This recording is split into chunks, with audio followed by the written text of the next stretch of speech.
রাত রাত পোহালেই ঈদ, এবং সেই ঈদকে কেন্দ্র করে অর্থাৎ ঈদুল আজহাকে কেন্দ্র করেই জমে উঠেছিল রাজধানীর অন্যতম বড় গাবতলী পশুর হাট। এবং এই মুহূর্তে আজকের দিনের সন্ধ্যার ঠিক আগ মুহূর্তে অর্থাৎ পড়ন্ত বিকেলে কিন্তু আমরা যুক্ত করেছি এই যে গাবতলী হাট, সেই গাবতলী হাট থেকে। এবং গাবতলী হাটে যে পরিস্থিতি সেটা যদি একটু দেখানোর চেষ্টা করি, তার আগে যদি একটু দেখায় যে আসলে যে আকাশে চাঁদ, সেই চাঁদ কিন্তু দেখা যাচ্ছে।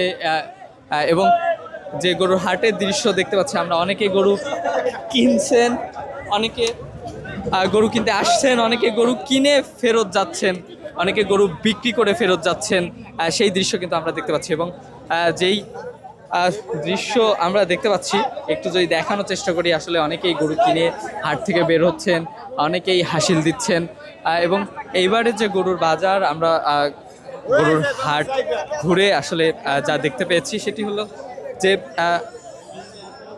প্রাণী সম্পদ অধিদপ্তর থেকে বলা হয়েছিল যে 22 লাখের মতো বিভিন্ন পশু উদ্বৃত্ত থাকবেন, এবং তারই যেন দৃশ্য ফুটে উঠছে গরুর হাটগুলোতে।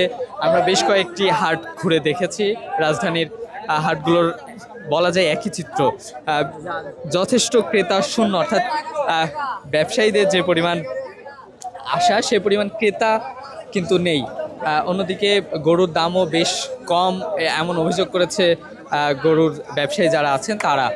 এবং আজকে যেহেতু একেবারেই বলা যায় যে ঈদের আগের দিন, অর্থাৎ ঈদের আগের দিন সন্ধ্যাবেলা একেবারেই পড়ন্ত বিকেল, সেই সময়টাতেই আসলে বলা যায় যে জমে ওঠে হাট, কিন্তু তুলনামূলক কম ক্রেতা দেখছেন ব্যবসায়ীরা, এমনটি কিন্তু আমরা ক্রেতাদের সাথে কথা বলে দেখেছি। এবং তারা বেশ শঙ্কিত যে ঢাকার বাইরে থেকে, দেশের বিভিন্ন প্রান্ত থেকে যে পশু নিয়ে আসতে হয়, সেখানে কিন্তু ব্যাপক খরচ হয়, এবং যার ফলেই কিন্তু তারা বেশ শঙ্কিত। আসলে যদি পশু ফেরত নিতে হয়, 1 বছর লালন পালন করার পরে একবার নিয়ে আসা এবং আবার নিয়ে যাওয়া, যার ফলে কিন্তু বেশ ক্ষতির মুখে পড়ে কৃষক এবং যারা আসলে গরু লালন পালন করে তারা। একটু কথা বলার চেষ্টা করব আসলে একজনের সাথে।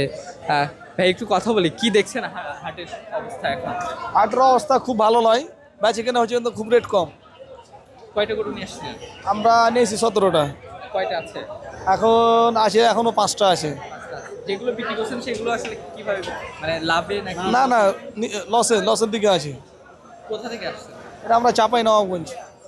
এবার আসলে গরুর দাম সবাই বলছে কম, কেন কম? আমদানি বেশি। আমদানি বেশি, পর্যাপ্ত পরিমাণ আমদানি আছে বাজারে, যার কারণে দাম কম। কি করবেন আসলে বিক্রি না? কি করবো, ওপর দেখা যাক, শেষ ভরসা পর্যন্ত, তখন সিদ্ধান্ত নেবো কি করা যায়।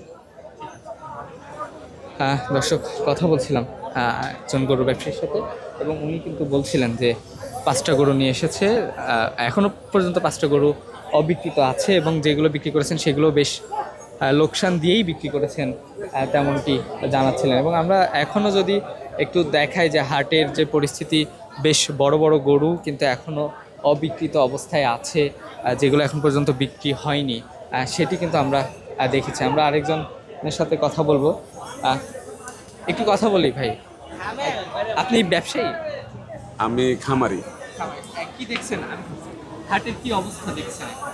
হাটের অবস্থা মোটামুটি আর কি, তেমন ভালোও না তেমন খারাপও না। আমি এ হাটে নিয়ে আসছি 6টা গরু নিয়ে আসছি, 3টা আমি বিক্রি করছি।